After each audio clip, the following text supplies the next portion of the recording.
محمد صلی اللہ علیہ وآلہ وسلم تمہارے مردوں میں سے کسی کے والد نہیں ہیں، لیکن اللہ کے پیغمبر اور نبیوں کی مہر یعنی سلسلہ نبوت کو ختم کر دینے والے ہیں، اور اللہ ہر چیز سے واقف ہے۔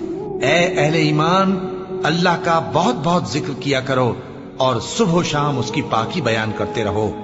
وہی تو ہے جو تم پر رحمت بھیجتا ہے اور اس کے فرشتے بھی، تاکہ تم کو اندھیروں سے نکال کر روشنی کی طرف لے جائے۔ اور اللہ مومنوں پر مہربان ہے۔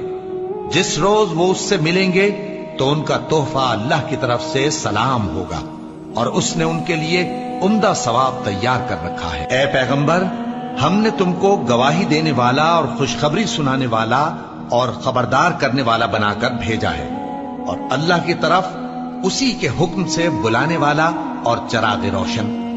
اور مومنوں کو خوشخبری سنا دو کہ ان کے لیے اللہ کی طرف سے بڑا فضل ہے، اور کافروں اور منافقوں کا کہا نہ ماننا اور نہ ان کے تکلیف دینے پر نظر کرنا، اور اللہ پر بھروسہ رکھنا، اور اللہ ہی کارساز کافی ہے۔